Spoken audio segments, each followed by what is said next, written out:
चलिए जी शुरू करते हैं। RBSE 12th class physics chapter first वीसैक यानी वेरी शॉर्ट आंसर क्वेश्चंस। ये रहे इंग्लिश में और ये रहे नीचे हिंदी में, दोनों को साथ में डाल दिया है ताकि आपको दिक्कत नहीं हो। ठीक है, पहला क्वेश्चन देखते हैं। Right the value of one quantum of charge. एक क्वांटम आवेश का मान लिखिए, ये रहा। ठीक है, तो इसका आंसर होगा पहले का 1.6 इंटू 10 की पावर -19 कूलम। एक क्वांटम आवेश का मान ये होता है। ठीक है, हो गया ये तो। Second question, the electrostatic force between two protons separated by a distance r is f. If the protons are replaced by the electron, then what the force is going to be? r दूरी पर स्थित दो प्रोटोनों के मध्य स्थिर विद्युत बल f है। ये देखो बेटा, ये कोई फोर्स लग रहा था दो चार्जेस के बीच में। एक चार्ज प्रोटॉन है, मान लो इधर भी प्रोटॉन है। अभी बोल रहा है इस प्रोटॉन को मैंने हटा दिया, इस प्रोटॉन को हटा दिया, यहाँ पे मैंने इलेक्ट्रॉन रख दिया, तो क्या कुछ फर्क पड़ेगा? नहीं पड़ेगा। फोर्स का आर दूरी पर है, आर दूरी पर कोई फर्क पड़ेगा? नहीं पड़ेगा। इसलिए नहीं पड़ेगा क्योंकि इलेक्ट्रॉन और प्रोटॉन पे जो चार्ज होता है वो सेम होता है, बस मास का फर्क होता है। लेकिन मास हमारे फोर्स के फॉर्मूले में मास कहीं नहीं आता। के Q1 Q2 upon are square. Q1 यानी चार्ज, पहले चार्ज जो हमने लिया है उसका चार्ज कितना है, दूसरा हमने जो लिया है उसका चार्ज कितना है, तो यहाँ पे चार्ज आ रहा है। ठीक है ना, तो कोई फर्क नहीं पड़ेगा। तो आंसर क्या होगा? F होगा। ठीक है ना, सेम रहेगा। सेकेंड का आंसर लिखना सेम, जो फोर्स आ रहा था F वही आएगा, F समान होगा। ठीक है, बल समान होगा। तीसरा क्वेश्चन, एक आवेश के द्वारा दूसरे आवेश पर लगने वाला विद्युत बल F है, एक अन्य आवेश की उपस्थिति। तीसरे क्वेश्चन की बात कर रहा हूं बेटा। प्रथम आवेश के द्वारा दूसरे आवेश पर कितना विद्युत बल होगा? The force exerted by one charge on other is F in presence of A third charge. What will be the force on second charge by the first charge? अब देखो बेटा, तीसरे क्वेश्चन क्या कह रहा है, बहुत इजी है। कह रहा है कि मैंने ये दो चार्ज लिए, मान लो दोनों मैंने प्लस ले लिए। ठीक है, तो ये इसको क्या करेगा? इधर धकेलेगा, ये उसको उधर धकेलेगा। तो अभी अपन को दोनों पे नहीं, एक पे खेलना है। मान लो ये इसको उधर धकेल रहा है। अब कह रहा है तीसरा चार्ज और आ गया।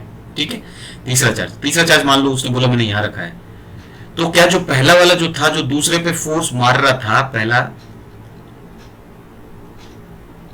ऐसे लिखते हैं, force on two due to one ने फोर्स लगाया इस पे। ठीक है, तो ऐसे लिखते हैं इसको।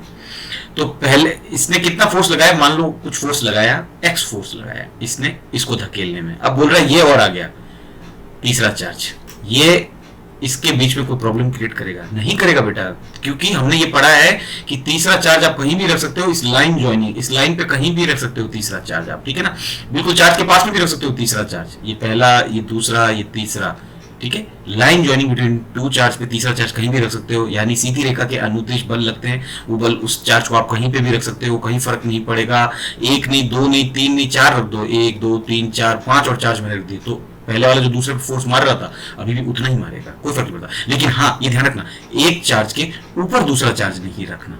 ठीक है ना, ये एक चार्ज है, इसके ऊपर ही दूसरा रख दिया, ऐसे नहीं करना। ठीक है, पास में रख सकते हो, इस लाइन ज्वाइनिंग में बिल्कुल पास में रख सकते हो, तो कोई फर्क नहीं पड़ेगा, सेम फोर्स होगा। कितना आंसर होगा? F। ये आंसर लिखना है आपको। ठीक है, fourth question, if the dielectric constant of a medium is unity, then what is its absolute permittivity? ठीक है, चौथा क्वेश्चन देखो, बहुत इजी है। हमें एक फॉर्मूला पता है, जब मीडियम आ जाए तो हमें ये रिलेशन बनाना है। और क्या हालचाल, और कहाँ आ रहा है? तो ये O आ रहा है और ये R, और क्या हालचाल, यानी और साथ में आना चाहिए, ये अलग रहेगा। बैठ गया। अब ER हमें कितना दे रखा, देखो, ये तो डाइलेक्ट्रिक कांस्टेंट किसको बोलते हैं? ER को बोलते हैं। पैरा विद्युतांक किसको बोलते हैं? ER को बोलते हैं। ये रहा पैरा विद्युतांक। हिंदी वाले देखो, हिंदी वाले पैरा विद्युतांक ER को बोलते हैं। ER कितना दे रखा है उसने? हमें 1 दे रखा है। ठीक है, यूनिटी बोल रहा है इंग्लिश वाले में, ये रहा यूनिटी। हिंदी में ये लिखा हुआ 1 हो तो। ठीक है, E0 क्या होता है? एक कांस्टेंट है जिसकी वैल्यू कितनी होती है?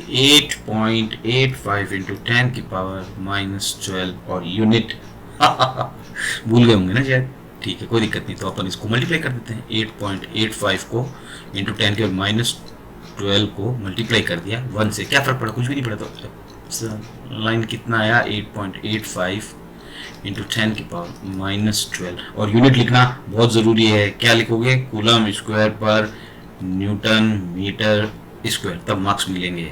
ये है। ठीक है, इजी सा क्वेश्चन था, कुछ नहीं, मीडियम का नाम आ रहा था, माध्यम का नाम आ रहा था, तो माध्यम में ये तीनों काम आते हैं। और क्या हालचाल वाला याद रखना, ठीक है। अगला क्वेश्चन देखते हैं, फिफ्थ क्वेश्चन क्या कह रहा है।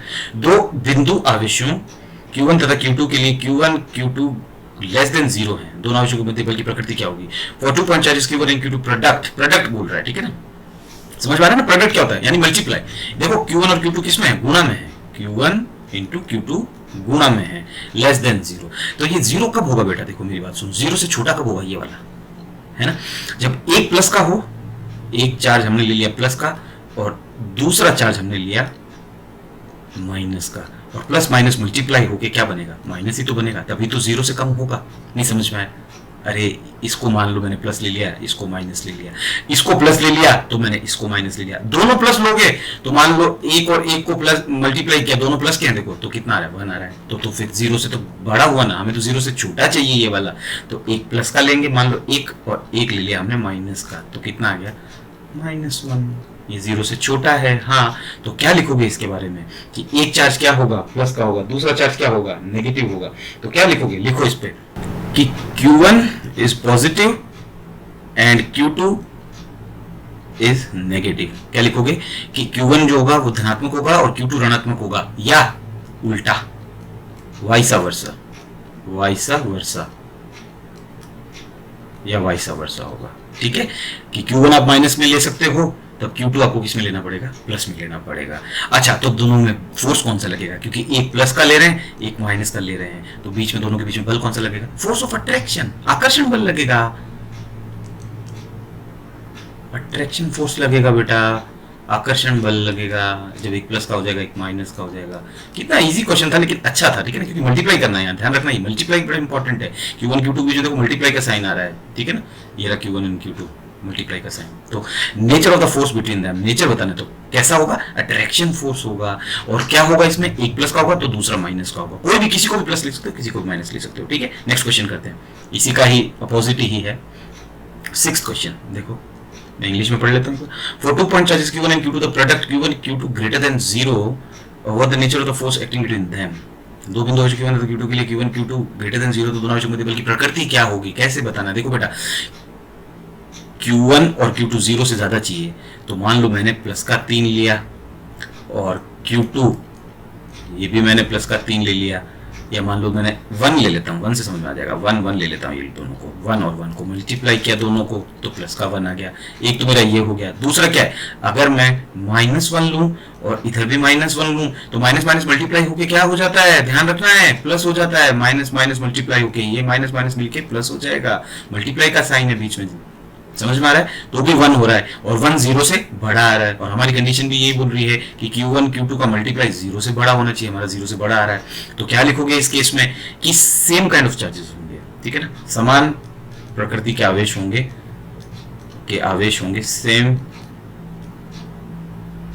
Same kind of charge will be there, kind of charge will be there, will be there and force of कौन सा लगेगा, रिपल्शन, प्रतिकर्षण बल लगेगा, प्रतिकर्षण बल लगेगा दोनों के बीच में, या तो प्लस प्लस हो तो भी प्रतिकर्षण, माइनस माइनस हो तो भी प्रतिकर्षण का बल लगेगा, ठीक है। तो प्रतिकर्षण का बल, तो बल का हमें क्या बताना था, प्रकृति बतानी थी, तो प्रतिकर्षण प्रकृति होगी, ऊपर वाले क्या आकर्षण होगी, इजी से थे, कोई ज्यादा टफ नहीं थे, ठीक है ना। नेक्स्ट क्वेश्चन करते हैं, 7th question, good. What is the force acting on a charge placed in electric field E? विद्युत क्षेत्र E में रखे Q आवेश पर कार्य बल कितना होगा, बल निकालना है। तो हमने पढ़ा है F equals to Q naught E, पढ़ा था, ये बल लगाना है बस, और क्या है, कुछ भी नहीं, इजी। अच्छा, आगे बल एक सदिश राशि है, वेक्टर क्वांटिटी है, इलेक्ट्रिक फील्ड विद्युत क्षेत्र भी एक सदिश राशि है, वेक्टर क्वांटिटी है, तो ऊपर वेक्टर लगा दो, बस बात खत्म, आंसर इतना ही, ठीक है। 7th question. 8th क्वेश्चन, किसी आवेशित कण के द्रव्यमान और आवेश पर चाल का क्या प्रभाव पड़ता है। What is the effect of speed of a charged particle on its charge and mass? आवेश नियत रहता है, charge does not depend on speed, charge rest पर हो बराबर होगा चार्ज स्पीड पर हो, कोई फर्क नहीं पड़ता, ठीक है। यानी क्या लिखोगे, आवेश गतिमान हो या आवेश स्थिर हो, कोई फर्क नहीं पड़ता। लेकिन अब हमने एक मास बदल जाता है, लेकिन ये ध्यान रखना। तो हमने ये कहाँ पढ़ा था, ये हमने आवेश के गुणधर्म में पढ़ा था, चार्ज की प्रॉपर्टीज में पढ़ा था, आवेश की निश्चरता, invariance of electric charge. Mass कब बदलेगा, ऐसे बदलेगा, 1 minus v square upon c square का रूट। अब देखो मेरी बात सुनो ढंग से, ये फॉर्मूला 11th क्लास में था और सर अल्बर्ट आइंस्टाइन ने दिया था ये, सर अल्बर्ट आइंस्टाइन ने, क्योंकि लाइट की स्पीड जहां आ जाती है वहां अल्बर्ट आइंस्टाइन का नाम आ जाता है। ये सी होती है लाइट की स्पीड, प्रकाश की चाल कितनी होती है वो तुम्हें मालूम है, 3×10⁸ मीटर पर सेकेंड। मास कब बदलेगा, देखना ढंग से समझना।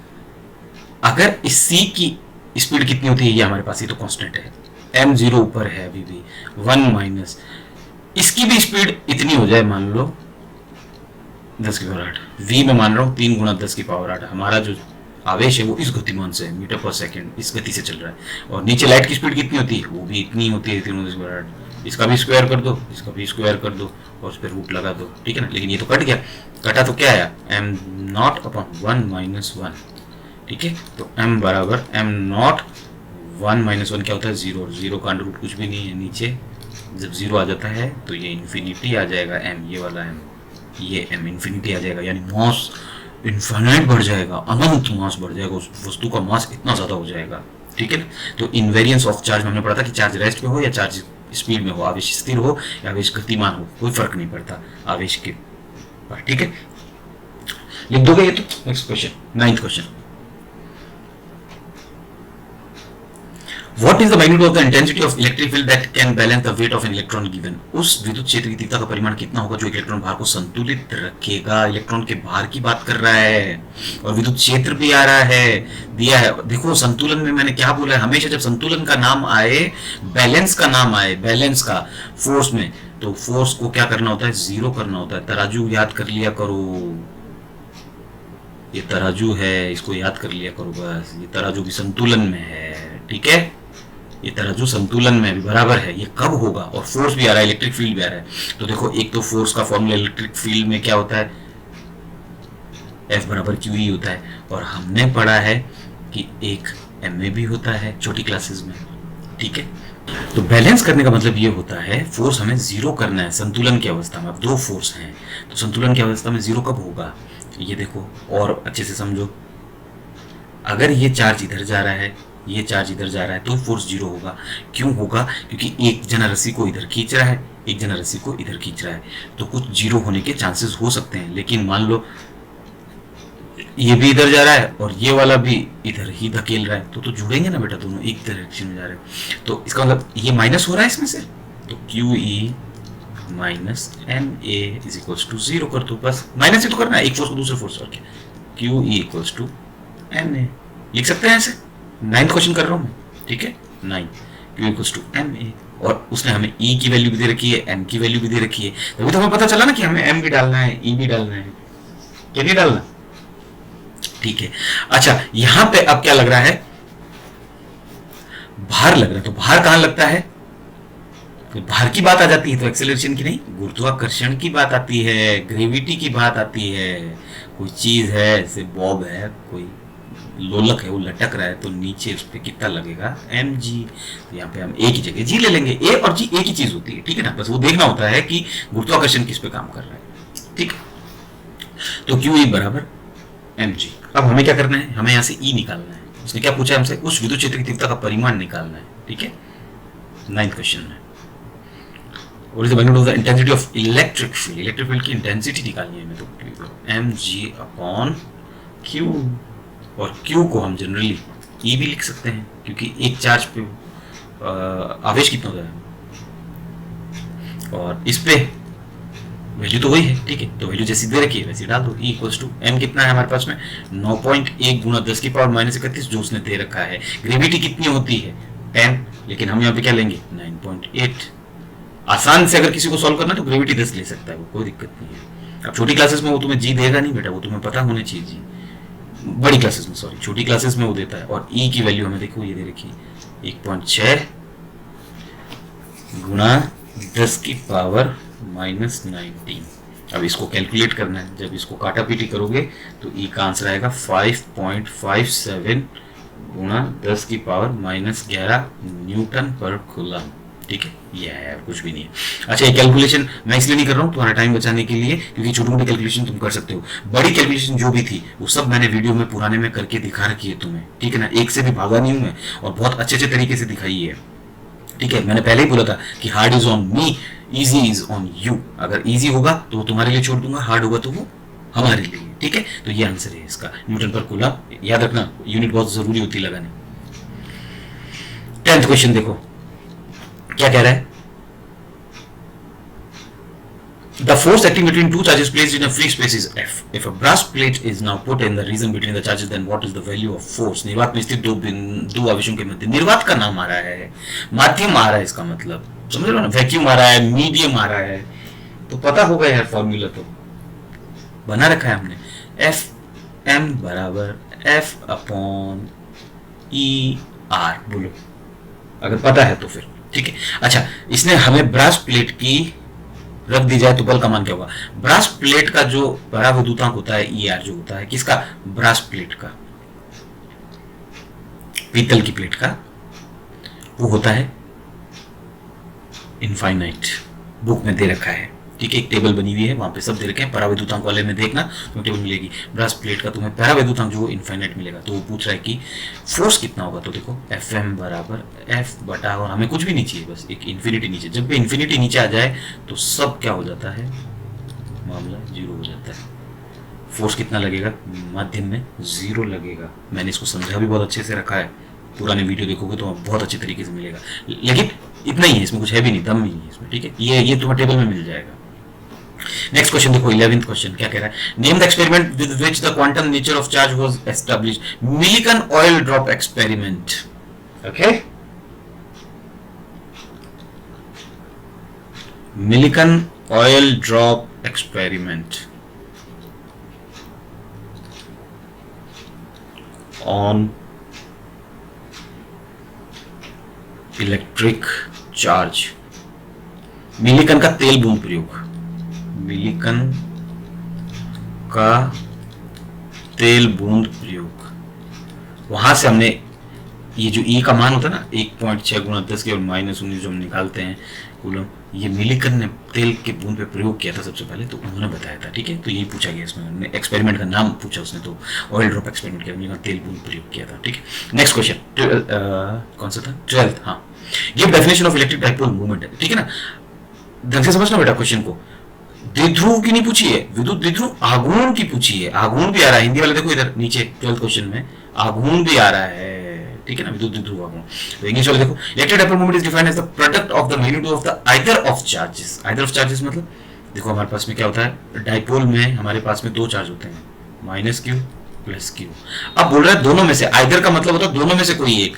अब हम इंग्लिश का मतलब ये होता है आइदर, नीदर मतलब ना तो ये ना वो, आइदर मतलब या ये या वो, या तो मैं गया था या मैं आया था, तो उसको इंग्लिश में कैसे बोलते हैं, इधर यूज करते हैं। तो या तो ये लेना है या ये लेना है, लेकिन क्या लेना है, मैग्नीट्यूड लेना है। मैग्नीट्यूड ऑलवेज क्या होता है, प्लस होता है। समझ में, आपको बोलेगा सर मैंने माइनस का लिया है, किसी ने प्लस का लिया, लेकिन मैग्नीट्यूड जब नाम आ जाता है तो मैग्नीट्यूड का मतलब हो जाता है वो प्लस बन गया है ऑटोमेटिक। तो मैग्नीट्यूड भी नाम लिखना है तुम्हें। ठीक है, electric dipole moment is defined as the product of the magnitude of either of the charge and distance between the two charges. It is a vector quantity. छोटा p, ये छोटा p लेना है, और वेक्टर क्वांटिटी तो vector लगाओ p के ऊपर और q डॉट 2a, और 2a के ऊपर वेक्टर लगाना है इसके। ठीक है ना, विद्युत द्विध्रुव के किसी एक आवेश का परिमाण, ये द्विध्रुव है, उसके एक आवेश का परिमाण लेना है, किसी एक आवेश का। कोई बोल रहा है कि मैंने माइनस का लिया, तो मैंने कहा उसका परिमाण ले। ये देखो ये परिमाण दिख रहा है इतना बड़ा, परिमाण ले तो परिमाण क्या देगा, प्लस का हो जाएगा ये। तो उनके मध्य की दूरी, इनके मध्य की दूरी कितनी होती है, 2a होती है। कि गुणनफल को गुणनफल कर दिया, q डॉट 2a, ये गुणनफल कर दिया। को विद्युत द्विध्रुव हम कहते हैं, ये एक सदिश राशि है, तो छोटा p लेना है, इसके ऊपर सदिश बना देना, और 2a के ऊपर भी सदिश बना देना। ठीक है, इतना सही है, और कुछ नहीं लिखना। तो अच्छा, विद्युत द्विध्रुव नहीं लिखना है, विद्युत द्विध्रुव आघूर्ण की परिभाषा बतानी है। ठीक है, क्वेश्चन में पूछा है, डाइपोल मोमेंट पूछा है, डाइपोल मोमेंट का ये फॉर्मूला है। ठीक है, इलेक्ट्रिक डाइपोल का कोई फॉर्मूला नहीं है, डाइपोल मोमेंट का फॉर्मूला है। समझ में आ गया, द्विध्रुव आघूर्ण का फॉर्मूला है, विद्युत द्विध्रुव का कोई फॉर्मूला नहीं है। Okay, next question 13th, write the condition of an ideal electric dipole आदर्श विद्युत द्विध्रुव की शर्त लिखी है, आदर्श विद्युत द्विध्रुव की शर्त पूछी उसने। देखो सबसे पहले हमें क्या बोला गया होता है, विद्युत द्विध्रुव क्या होता है पहले वो बनाओ सबसे पहले। माइनस क्यू प्लस क्यू और A equals to Q dot 2a, ये फॉर्मूला होता है, ठीक है। 2a क्या होती है, दूरी, डिस्टेंस। कि क्या बोला गया, बहुत कम होनी चाहिए, बहुत कम, वेरी स्मॉल होनी चाहिए डिस्टेंस। यानी अगर मैं 2a को ये बोलूं कि ऑलमोस्ट 2a ऑलमोस्ट 0 है, कैसे, देखो नमक का एक जो दाना होता है ना, नमक का एक दाना बना रहा हूं बेटा, नमक का एक दाना, नमक जो होता है ना, सॉल्ट, टेबल सॉल्ट, क्या फॉर्मूला होता है, NaCl। ये क्या है, एक डाइपोल है, कैसे है, Na प्लस और Cl माइनस। अच्छा ये कितनी दूरी पे रखोगे, नमक का एक दाना कितनी दूरी पे रखोगे, मान लो ये नमक का एक दाना दिख रहा है तुम्हें, ये नमक का दाना, ये खुद क्या है, ये Na और Cl है, पूरा मिक्स, ऐसे नहीं है ये दूसरा दाना पड़ा है, तो ये क्या है, ये पूरा एक NaCl है। अब मान लो इस पे, फर्स्ट वाले पे, इस पे तुम हथौड़ा मारते हो तो इसके किचरे हो जाते हैं, ठीक है ना, भंगुर है, ब्रिटल इन नेचर, भंगुर, सुना है ना भंगुर हिंदी में, ब्रिटल इन नेचर, यानी बिखर जाएगा, ये छोटे टुकड़े हो गए इसके, ये इतने और छोटे टुकड़े हो गए और टुकड़े हो गए और टुकड़े हो गए इसके पहले वाले के, ठीक है ना, इसके ये इतना होगा, क्या ये Na बन जाएगा और ये Cl बन जाएगा, अरे नहीं बेटा, ये भी NaCl है पूरा इतना सा, ये खुद NaCl है पूरा, ये NaCl इतना टुकड़ा, ये NaCl है, यानी इनके पीछे दूरी दिख रही, छोटा सा तो ये दाना है, ये इसके बीच में क्या दूरी होगी, तो ऑलमोस्ट क्या है, 0 दूरी होती है। अब देखना ढंग से समझना, ऑलमोस्ट 0 दूरी है, तो अपन एक फॉर्मूला बनाते हैं ये वाले फॉर्मूले से, ठीक है ना, P बराबर P/2a is equals to Q। मैंने 2a को इसके नीचे लाके पट रखा है और कुछ नहीं किया, कर सकते हैं फॉर्मूले से, ठीक है। जब 2a 0 हो रहा है, 2a 0 हो रहा है, नीचे जब 0 हो रहा है ऑलमोस्ट, ये देखो ये ऑलमोस्ट 0 हो रहा है, तो नीचे 0 आता है तो क्या बन जाता है, इनफाइनाइट। तो उस टाइम पे Q क्या होगा, इनफाइनाइट बढ़ा लेना, क्योंकि दोनों मल्टीप्लाई में है। जब एक इतना छोटा हो रहा है, दूरी बिल्कुल नगण्य होनी चाहिए, तो Q का मान कितना हो जाएगा, इनफाइनाइट हो जाएगा। बस यही तो समझाना था, लिखना है तो लिख लो, कोई दिक्कत नहीं है। क्या लिखोगे, value of charge should be greater, value of charge should be greater, हाँ चार्ज की वैल्यू, ये रहा चार्ज, इसकी value greater, should be greater, यानी Q कितना जाएगा, इनफाइनाइट तक चला जाएगा, तभी तो। अब इनफाइनाइट कैसे आया, इसीलिए अब तुम बोलोगे नहीं सर 1 2 3 4 क्यों नहीं लिया, सीधे इनफाइनाइट क्यों लिया, अरे इसलिए लिया क्योंकि 0 आ रहा था नीचे, नीचे जब भी 0 आता है ना 1/0, तो क्या बन जाती है चीज, इनफाइनाइट बन जाती है। अब तुम बोलोगे कि नहीं सर हमें ये क्यों 1 भी तो ले सकते थे, 2 भी, 10 मीटर ले लेते तब भी तो बड़ा हो जाता, इनफाइनाइट ऑटोमेटिक हो गया वो 0 लेने के बाद में, ठीक है, नीचे 0 विच मींस इनफाइनाइट। तो हिंदी वाले लिखना है, लिख लो। आवेशों का मान उच्च कितना, Q टेंड्स टू इनफाइनाइट, तथा उनके मध्य, किन के मध्य, आवेशों के मध्य विस्थापन बोल दो या दूरी बोल दो, कोई दिक्कत नहीं, कुछ भी बोल सकते हो। विस्थापन मतलब डिस्प्लेसमेंट एंड दूरी मतलब डिस्टेंस, और दोनों एक जब सीधे सीधे चलते हो तो बराबर होती है दोनों चीजें। ये सीधे ही तो चल रहा था, डाइपोल तो सीधा ही था, ठीक है फिलहाल तो आवेशों के मध्य दूरी कितनी होनी चाहिए, 2a टेंड्स टू 0 होनी चाहिए, a नहीं 2a टेंड्स टू 0, ठीक है, इजी, वेरी गुड, लिख दोगे। Value of charge should be greater, और इंग्लिश वाले और आगे लिखना हो तो, and displacement should be negligible, and displacement oblique करके डिस्टेंस भी लिख सकते हो, कोई दिक्कत नहीं, and distance should be negligible, क्योंकि दूरी तो हम पहले ही बोल रहे थे कि दूरी बहुत कम होनी चाहिए इन दोनों के बीच में, किसी भी डाइपोल के बीच में दूरी बहुत कम होनी चाहिए, तो हमने बोला है। ऐसा थोड़ी है कि हमने जब अलग किया इसमें तो Na यहीं पे बैठा रह गया और Cl को हमने कहा कि भाई तू काम कर Cl, तू एक काम कर यहाँ से चलता यहाँ पे चला जाए इतना दूर, तो Na तो यहाँ पड़ा हुआ है और Cl वहाँ पड़ा हुआ है, ऐसा पॉसिबल थोड़ी होता है, ये तो दूरी बहुत ज़्यादा हो गई, ऐसे नहीं होता, ठीक है ना। तो तुम्हें मिल गया आंसर, ये इतना लिखना है, ये लिख के आ जाना, ठीक है। 14th क्वेश्चन देखो, give the example of particle which has 0 rest mass and 0 charge, photon, किताब में लिखा हुआ है तुम्हारे, फोटॉन, ठीक है ना, फोटॉन 14 का आंसर है। ऐसा कण का उदाहरण दीजिए जिसका विराम द्रव्यमान शून्य होता है तथा अनावेशित होता है, वो फोटोन होता है, ठीक है। 15th क्वेश्चन देखो अगला, कह रहा है नियतांक k = 1/4πε0 का मान किन कारकों पर निर्भर करता है, on what the value of k depends in expression k = 1/4πε0 for Coulomb's law, Coulomb's law से जो हमें k कांस्टेंट मिला उसकी वैल्यू होती है 1/4πε0, ठीक है। ये किस पर डिपेंड करता है, तो सबसे पहले लिखो फॉर्मूला क्या दिख रहा है बेटा, एक तो E0 दिख रहा है, E0 क्या होता है, माध्यम की प्रकृति पर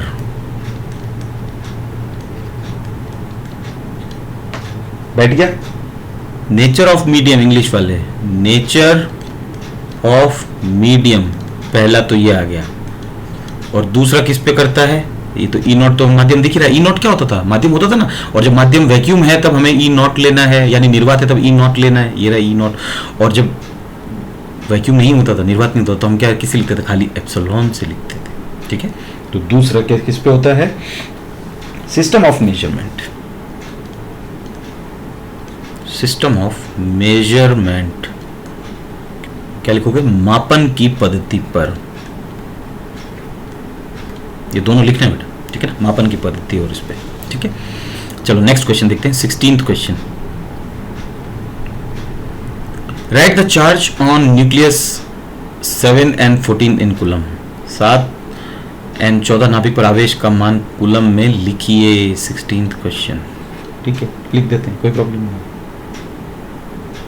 Q बराबर सबसे पहले plus minus N E formula लिखो। कोई n बड़ा लेना चाहे ले सकता है, Q बड़ा लेना चाहे ले सकता है, कोई दिक्कत नहीं है, ये फॉर्मूला है। ठीक है, n हमारे पास में कितना आ गया, 7। कहाँ से आया, ये देखो बेटा, प्रोटोनों की संख्या होती है। 7 and 14 दे रखा है, नीचे वाला जो होता है ना वो प्रोटोनों की संख्या होती है। और जितने प्रोटोन होते हैं ये प्रोटोनों की संख्या है, जितने प्रोटोन हैं उतने उसको इलेक्ट्रॉन होना पड़ेगा। ठीक है, तो इसके अंदर प्रोटोन और इलेक्ट्रॉन ये 14, समझ में आ गया। तो ये 14 क्या है, ऊपर ऊपर मास भी आता है, द्रव्यमान भी आता है, और प्लस प्रोटॉन भी आ जाता है। तो प्रोटॉन 7 है इसके अंदर ऊपर, और मास इसका कितना है, 7 है, तो वो मिलके 14 हो गया। लेकिन अपन को नीचे वाला देखना होता है, समझ में आ गया। वैल्यू डाल दें और कैलकुलेट कर ले। बोलोगे किसकी वैल्यू डालोगे, ये क्यू की वैल्यू तो हमारे पास में है ना, बेटा ई की वैल्यू है, क्यू की कहाँ से आ गई। ठीक है, कई बार देखो तुम बोलते हो ना सर क्यू बराबर ई लिख देते हो, क्यू की वैल्यू भी 1.6 डाल देते हो और ई की वैल्यू भी इतनी डाल देते हो, 1.6 × 10⁻19 डाल देते हो, ऐसे कैसे। तो बेटा इसी फॉर्मूले से किया ना, देखो क्यू बराबर एन ही होता है। ठीक है, एक सेकंड समझना, एन कितना होता है, ठीक है ना, एन होता है इंटीजर यानी पूर्णांक यानी पूर्ण अंक। और पूर्ण अंक कितना होता है, मान लो मैंने एन बराबर, एक सेकंड मैंने 1 लिया, पूर्णांक है, पूर्णांक मतलब पॉइंट नहीं आना चाहिए, डेसिमल नहीं आना चाहिए, 1 ले लिया। ठीक है, और ई वैसा का वैसे ही, तो क्यू बराबर क्या बन गया, ई बन गया। लिखते हैं कि नहीं लिखते, कई बार अब आप बोलते हो कि एफ बराबर, कहीं पे हमने क्यू ई देखा था और कहीं पे ऐसा लिखा था, ई लिख दिया। इस ई और क्यू को मर्जी पड़ेगा, अरे मर्जी नहीं होती, इसी फॉर्मूले से लिखते हैं। ठीक है, पढ़ाई है बेटा, मर्जी आनी चलती है। तो क्यू बराबर एन कितना है, 7 है हमारे पास में। इलेक्ट्रॉन की वैल्यू कितनी है, 1.6 × 10⁻−19। ये निकाल सकते हैं हम लोग कूलम में, हमें कूलम ही तो लिखना था। और कूलम देखो, कूलम यूनिट किसकी होती है बेटा, क्यू की तो होती है ना, इकाई किसकी होती है, क्यू की होगी। तो 16 छक्की 96 और 16 सत्तू 112, तो 112 में 11.2 × 10⁻−19 कूलम। समझ में आया, मल्टीप्लाई किया और कुछ नहीं किया, और पॉइंट था वैसा वैसा लगा दिया, और पीछे यूनिट इकाई लगाना बहुत ज़रूरी है। और जैसा प्लस माइनस चल रहा था वैसा चलने तो कोई प्रॉब्लम नहीं है, चलने तो, क्योंकि इंटीजर प्लस में भी हो सकते हैं और इंटीजर माइनस में भी हो सकते हैं। ठीक है, नेक्स्ट क्वेश्चन करते हैं, 17th। क्या बोल रहे हैं, on rubbing an ebonite rod with fur it gets negatively charged, why. तो लिखो बेटा 17वें का आंसर, इंग्लिश वाले लिखो, बिकॉज इलेक्ट्रॉन्स, देखो कहां लिख दिया, electrons in fur are loosely bounded as compare to ebonite. यानी क्या है, कोई फर थे, फर कौन होते, बिल्ली की खाल, ये है बिल्ली की खाल, मान लो पड़ी है, इसको मैंने एबोनाइट की रॉड से रगड़ा, ये एबोनाइट की रॉड है मेरी, ये रगड़ा, ठीक है ना, रगड़ा मतलब रब्ड किया, RUBBED, रब्ड, रगड़ना। तो कह रहा है कि एबोनाइट की जो रॉड होती है, ये वाली रॉड एबोनाइट की है, ये एबोनाइट, इसके पास इलेक्ट्रॉन आ गए, यहां से इलेक्ट्रॉन इसके पास आ गए, हाँ इलेक्ट्रॉन आ गए, इसका मतलब इलेक्ट्रॉन इसके पास है ना, उतनी ताकत से नहीं बंधे हुए थे, दृढ़ता से नहीं बंधे हुए थे। समझ में आया, तो क्या लिखोगे, फर में इलेक्ट्रॉन, फर में इलेक्ट्रॉन एबोनाइट की अपेक्षा, एबोनाइट की अपेक्षा कम दृढ़ता से बंधे हुए थे, इसलिए इलेक्ट्रॉन यहां से निकल के इसके पास में आ गया। और क्यों आया? हमने रगड़ने से क्या होता है? रगड़ने से बेटा एनर्जी मिलती है, ऊर्जा मिलती है। कौन सी? हीट एनर्जी मिलती है। समझ में आया? जब इसको रगड़ा तो इसको हीट एनर्जी मिली, तापीय ऊर्जा। बैठ गया। तो इसमें क्या किया ना, इलेक्ट्रॉन लूजली बंधे हुए थे। इलेक्ट्रॉन ये बोल रहे थे ये ऐसे, ये बिल्ली की खाल है, मतलब फर है। यहाँ पे ये इलेक्ट्रॉन बैठा हुआ है, ये इलेक्ट्रॉन बैठा हुआ है। इसको एबोनाइट की रॉड से रगड़ा, एबोनाइट की रॉड से, तो ये इलेक्ट्रॉन इधर चले गए। क्योंकि ये इलेक्ट्रॉन जो होते हैं ये मुक्त इलेक्ट्रॉन होते हैं, फ्री इलेक्ट्रॉन्स होते हैं। ये बोलते हैं कि हम लोग कहीं भी चले जाएंगे लेकिन हमें थोड़ी सी एनर्जी चाहिए, दे दो। तो उसने एनर्जी दे दी, इसके पास चले गए। तो इसको लिखना ऐसे पड़ता है, ठीक है ना। एबोनाइट की अपेक्षा कम दृढ़ता से बंधे हुए थे, किसमें? फर में इलेक्ट्रॉन। Very good. चलो अगला क्वेश्चन देखते हैं। 18th question, right the CGS and SI unit of charge and what is the relation between them. आवेश के CGS तथा SI मात्रकों के नाम लिखिए, इनके मध्य क्या संबंध है वो भी लिखिए। अभी लिख देते हैं। CGS यूनिट जो होती है ना बेटा, CGS unit of charge, charge की CGS यूनिट लिखनी है। एक तो SI लिखते हैं, SI तो कूलम होती है, तो इसमें क्या लिखेंगे? ESU। तो क्या बोलते हैं? स्टेट कूलम,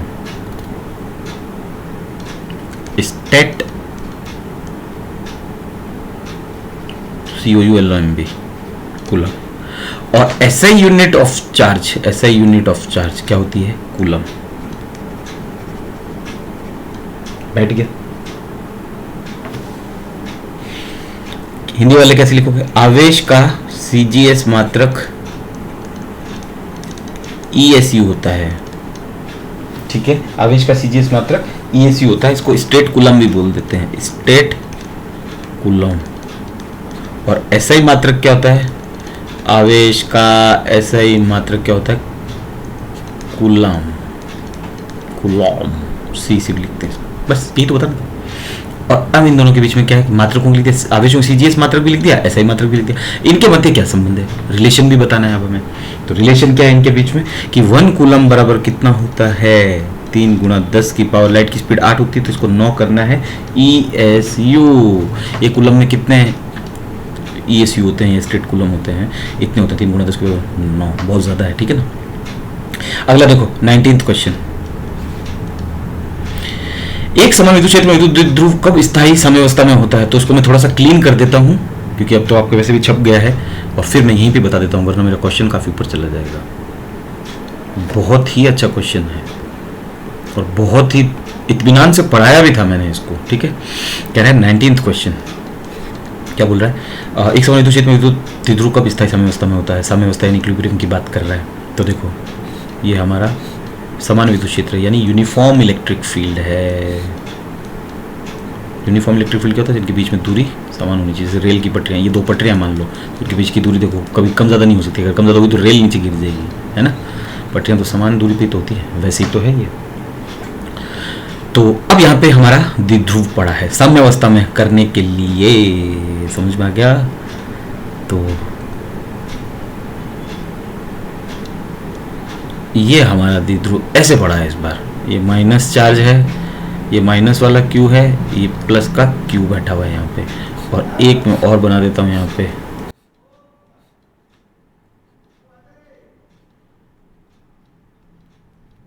समझ में आया? मैंने 2 बना दिए हैं, क्यों बनाए अभी पता चल जाएगा। ये मेरा द्विध्रुव यहाँ पे पड़ा हुआ है, ठीक है, माइनस क्यू प्लस क्यू, लेकिन इस बार उल्टा। ये मेरा इलेक्ट्रिक फील्ड है, ये मेरा इलेक्ट्रिक फील्ड है।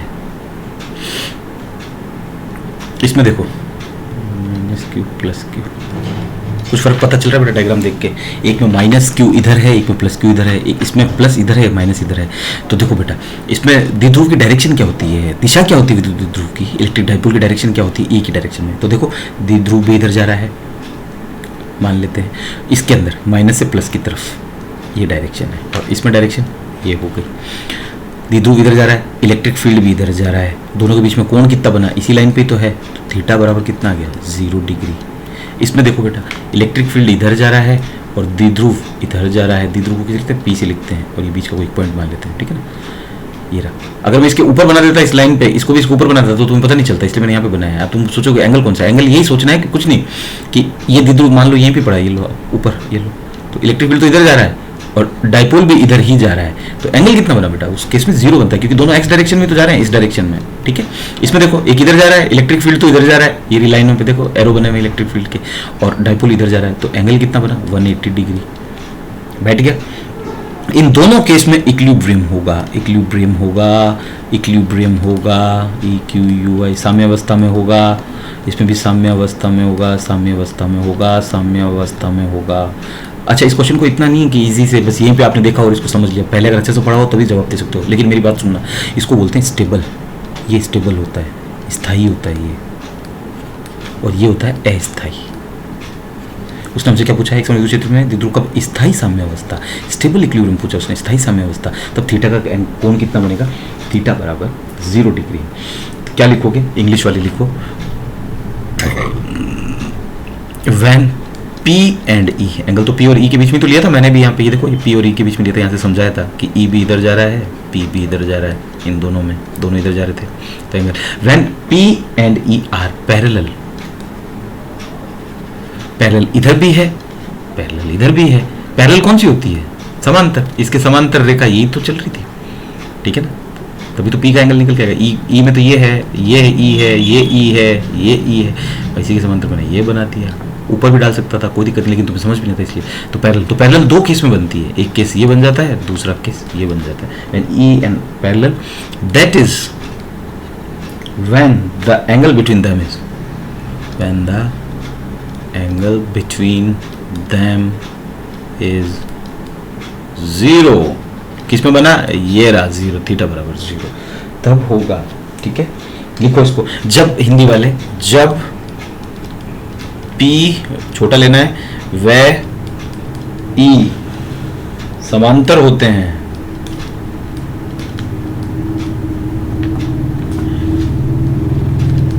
तब इनके मध्य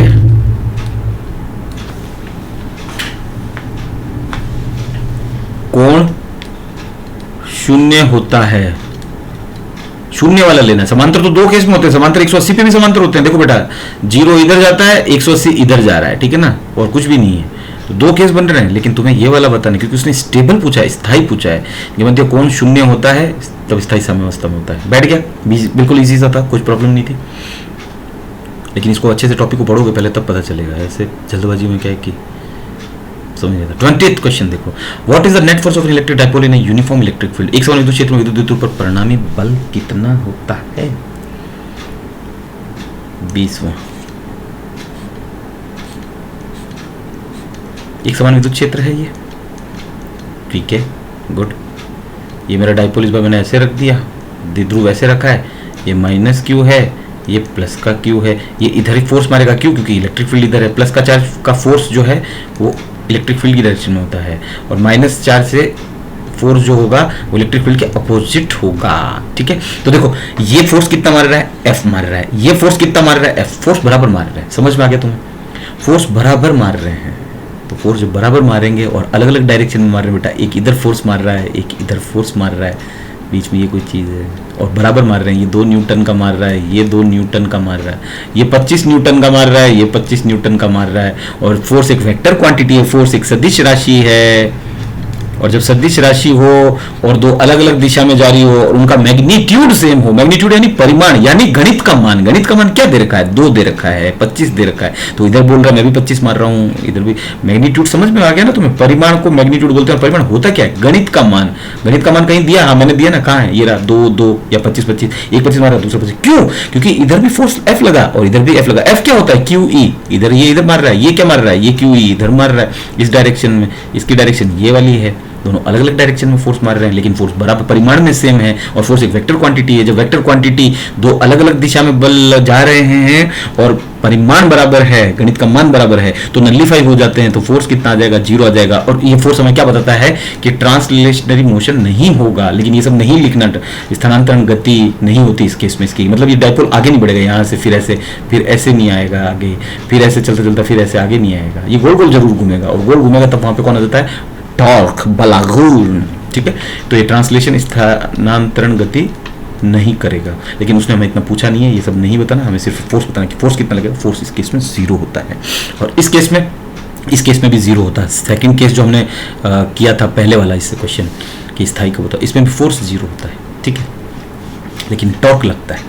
तो ये आपका फोर्स आ गया जीरो, इसमें से जितना ही लिखना था आपको F इक्वल्स टू जीरो हो गया। तो जल्दी मिलते हैं दूसरे किसी वीडियो के साथ में।